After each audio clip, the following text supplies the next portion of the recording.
சேலம் மாவட்டம் புதுப்பாளையம் அரசு மதுபான கடையில் சில தினங்களுக்கு முன்பு மர்ம நபர்கள் பெட்ரோல் வெடிகுண்டு வீசியதில் டாஸ்மாக் ஊழியர் செல்வம் பலியானார்.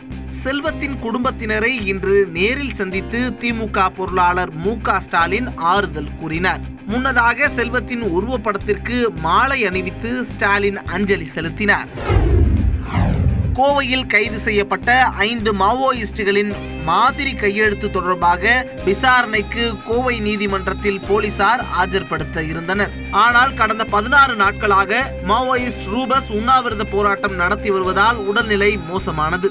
இதையடுத்து மற்ற 4 பேரை போலீசார் நீதிமன்றத்தில் ஆஜர்படுத்தினர். வழக்கை விசாரித்த நீதிபதி பொங்கியப்பன் விசாரணையை வருகின்ற 19ஆம் தேதிக்கு ஒத்திவைத்தார். திண்டுக்கல் மாவட்டம் தாடிக்கொம்பு அருகே உள்ள பள்ளப்பட்டி கிராமத்தில் கடந்த சில வாரங்களாக மர்ம காய்ச்சலால் 100க்கும் மேற்பட்டோர் பாதிக்கப்பட்டுள்ளனர். போதிய மருத்துவ உதவி கிடைக்கவில்லை என்றும் சுகாதாரத்துறை உரிய நடவடிக்கை எடுக்க வேண்டும் என்றும் கிராம மக்கள் கோரிக்கை விடுத்துள்ளனர்.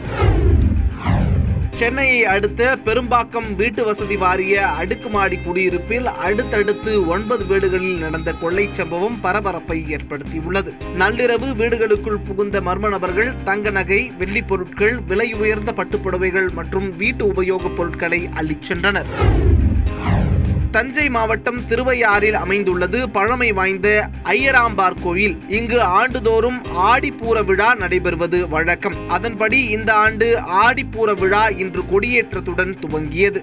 இதில் ஏராளமான பக்தர்கள் கலந்து கொண்டு தரிசனம் செய்தனர்.